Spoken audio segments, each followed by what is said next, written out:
Today's adventure into the fuel pump rebuilding world, we're going to tackle a marine pump. This one happens to fit 83 to 93 Ford Marine 460s, Chris Crafts, and the Outboard Marine Corp.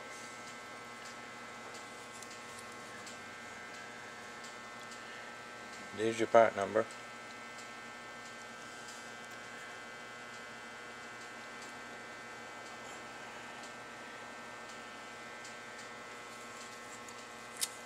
Now Carter decided to paint them all black. I think one of the mistakes they made was they painted the insides black too. And in a minute I'll show you why these ones fail quite a bit. This vent here kind of designates a marine pump. This runs up to the air cleaner. When the diaphragm fails, fuel comes flying through here, goes up to the carburetor and floods it out. Let's get to it. First order of business is to mark the location of the inlet and the outlet. I do it by marking a pin punch right in here, prick punch, center punch. That way when it's bolted to the engine, you don't see any of the little dots.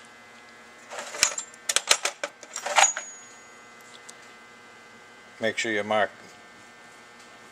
this body casting and this top cover. It will only go on one way, but it makes it a little quicker when you mark it. Now let's remove all these screws. Now this pump, where it's 83 and 93, they use the Star Torx. I think it's a T30. They use it they're also a slot for a regular flat blade screwdriver. But I use my driver.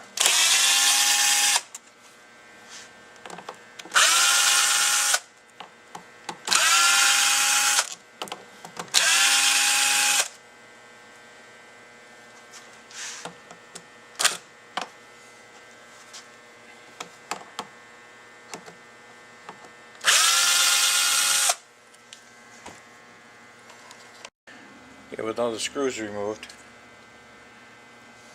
here's the diaphragm. This is what I was talking about. See, the paint is all flaking off. Where do you think those things are going to go? Those flakes are going to go when they come off. Right down into the valves. And they'll stick the valves open, and your pump doesn't work anymore.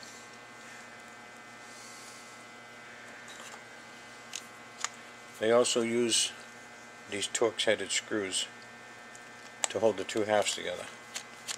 Remove the two of them.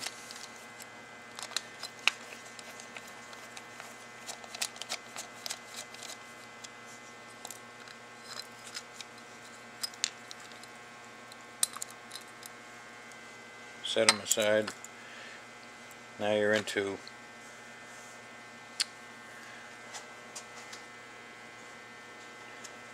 this is the Pulsator section. More of that paint. All flaking off. I don't know whose brilliant idea that was.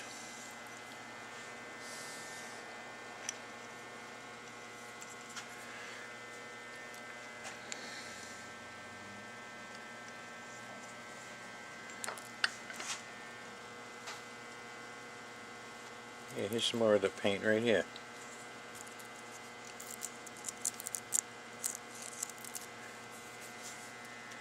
Always amazes me when I pull apart one of these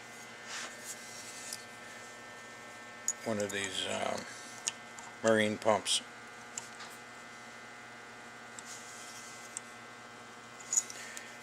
It's amazed that they lasted as long as they did. And you want to knock these two valves, the three valves out. Take a 1/8 inch punch, and you'll notice right in the center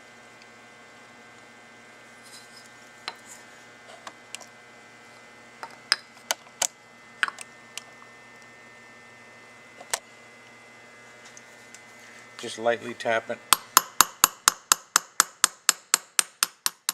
It'll eventually move.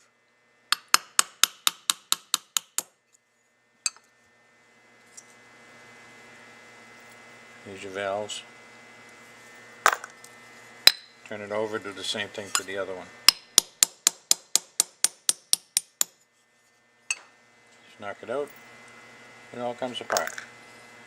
This is ready for cleaning. Now look down inside of here.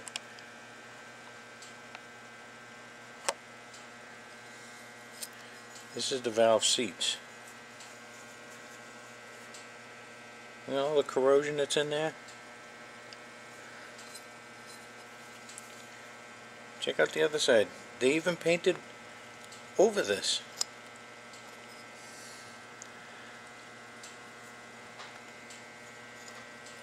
They paint the whole entire thing and then they put it all together. So as time goes on, the paint chips off and makes the pump stop working. Just amazing.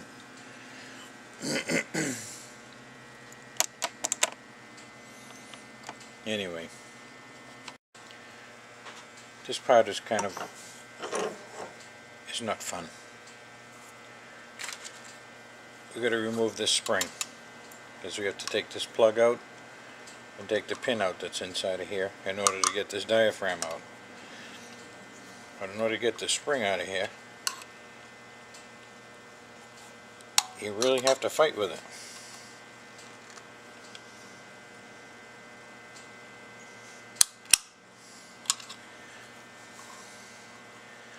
That's surprising. Take out the spring seat.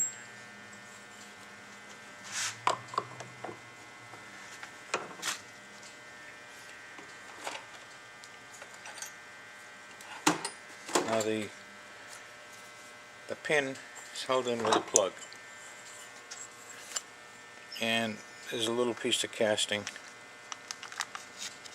that you should take off first, which is right here. It tends to hold the plug in there.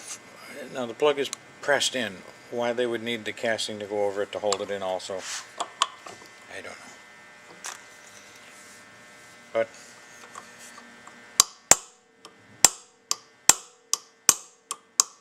use a chisel.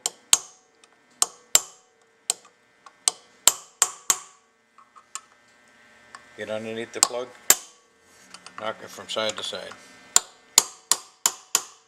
It'll take a little bit.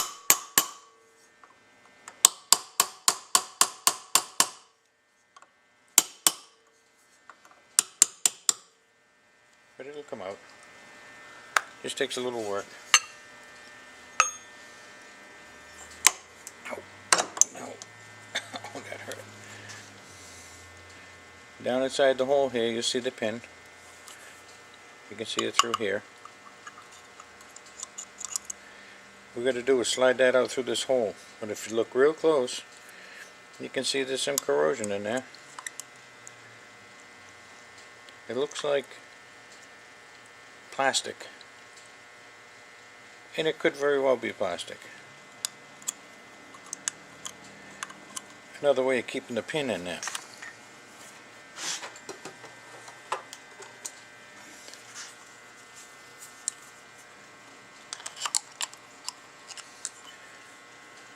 Easiest way to get the pin out, you have to take some pressure off of this.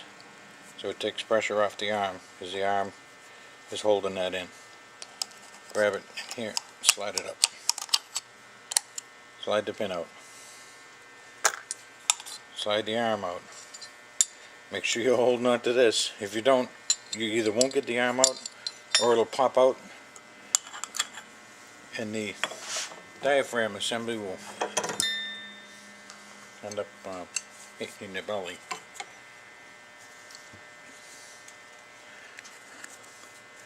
As you can see on these marine pumps, they use a pretty heavy spring. There's your oil seal, that sits down inside the casting in the way down there through here.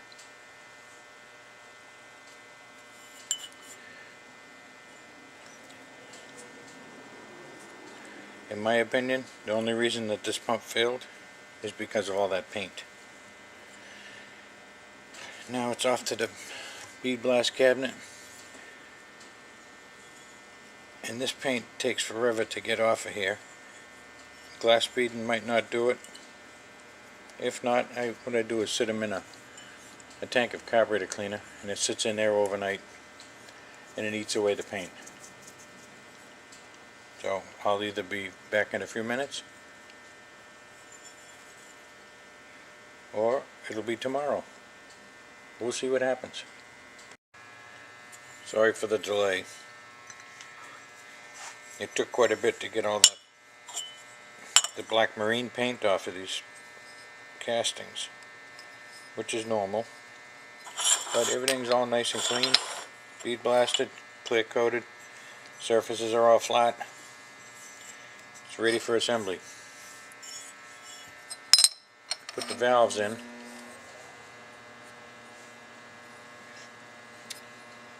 And these two here.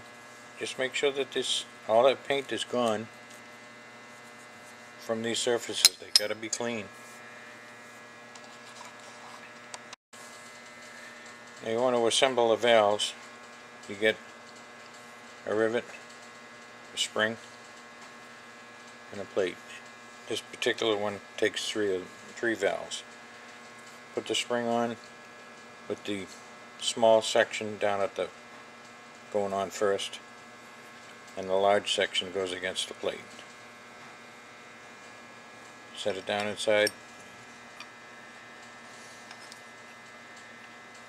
Now some of these late model pumps, the valve goes in pretty easy, and you don't want that. You don't want it to go in easy. You want it to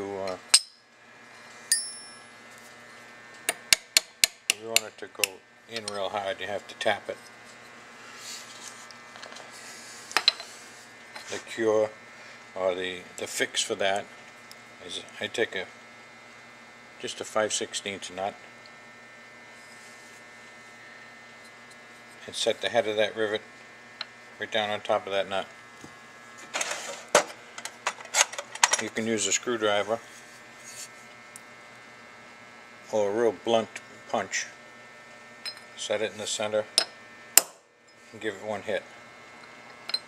It'll flare out the end of that rivet and keep it from pulling back out. And that's all it needs. The other valves are the same way. Only this one here goes in a little hard, which is fine.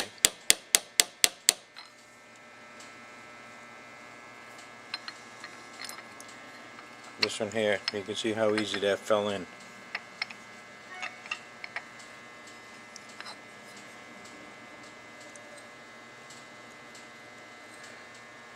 So what we want to do is set that on that rivet. Give it a tap.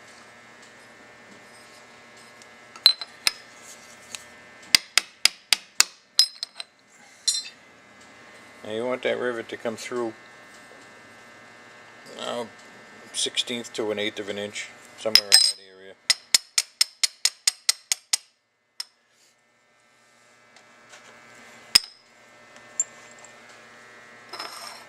Pulsator diaphragm. This part here, that's all filled in. It's got to go over this. This is the outlet. Fuel comes in through these two, down into the pump. Diaphragm will push it up, out through this valve, and out through up to your carburetor.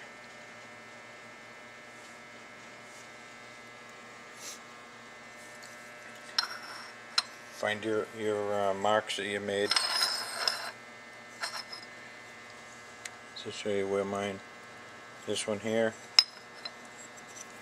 and this one here. Like I said, it only goes on one way, but just to speed up that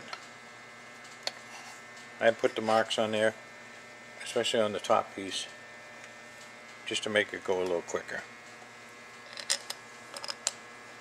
Put in the 2 screws.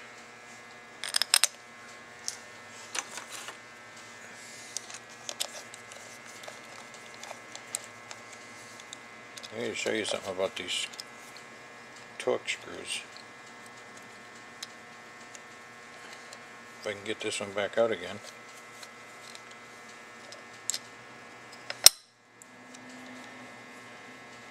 Now you ain't going to be able to see it on the video, but if you look real close at this,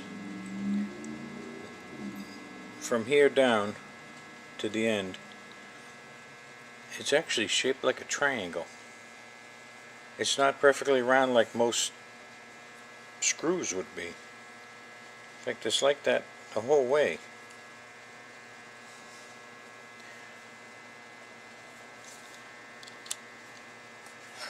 I don't know the reason for that, but it can make it difficult putting it together.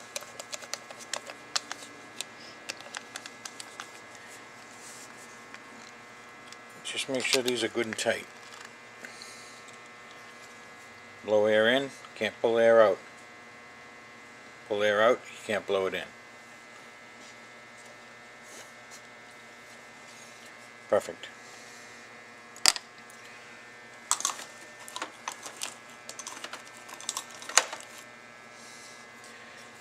Set this aside, and we can go to the body. Just a little detour for a second. The pin that goes in that holds the arm goes in through the side. You notice has a that slot right in the center. In your kit, you'll find one of these little pins, little clips. That clip is to go on that. It snaps right in the center of it. Keeps the pin from sliding out either side, going either way on that.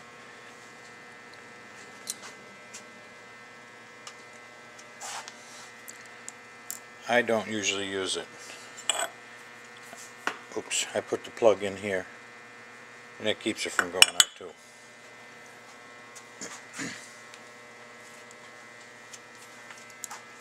Okay, diaphragm. You're going to compress the spring inside. I can't do it with my fingers, I'm strong enough, but the arm's going to go in and clip on that. I might be able to show you this way.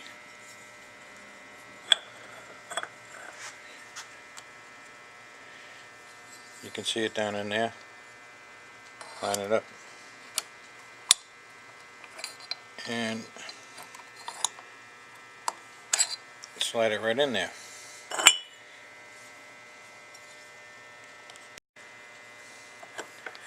Once it's caught, slide the pin in, move the arm around until the pin lines up, and it'll eventually slide through.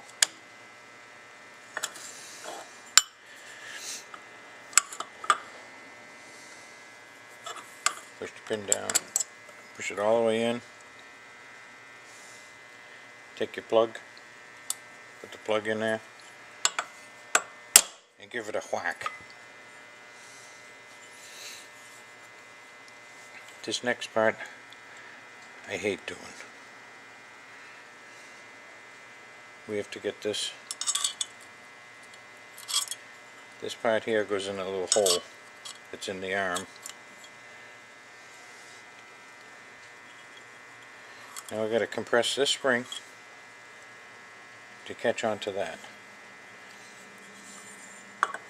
It's not an easy task.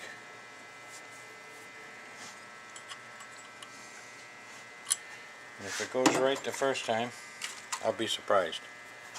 So I'm going to try to do it without the camera on, because I have to say bad words if it doesn't go in. Well, that was easy. Eek! And I didn't I didn't say any bad words either. Put the body back in the vise. Line up the holes. Find your index mark.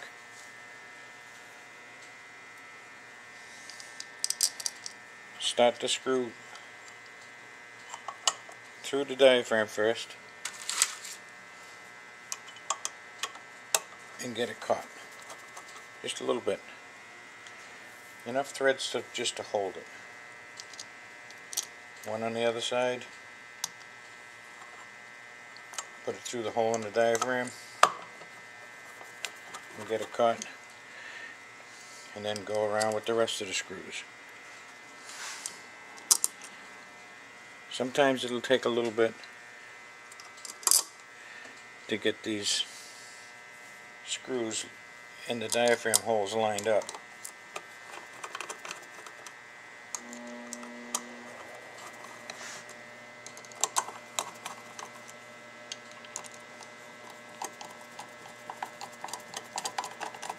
Now don't tighten them down all the way.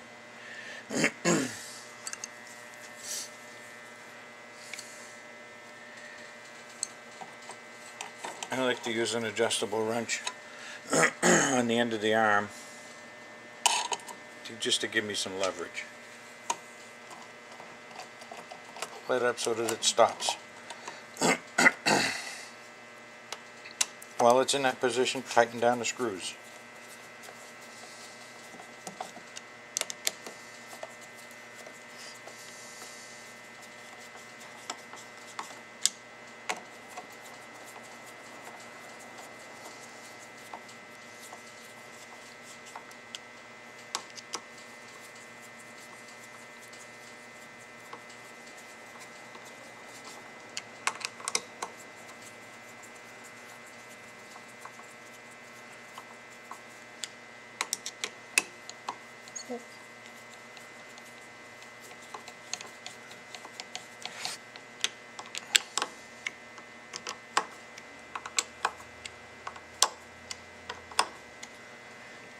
Okay, now you can release the arm. Excuse me. And we want to test it. Cover over this inlet and try and pull up on the arm. Put the arm up, cover up the outlet, and let the arm go.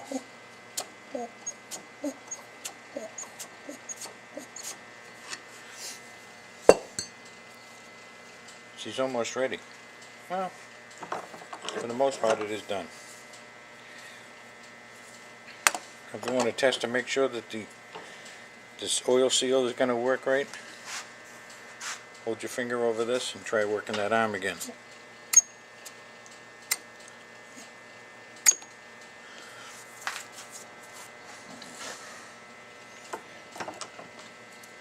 If you can move the arm real easy while your finger is over this and you don't feel any pressure or any suction, then the seal's not seated right. And you'll end up with oil coming up and coming out through this hole. For the most part, it's ready. Ready to go boating.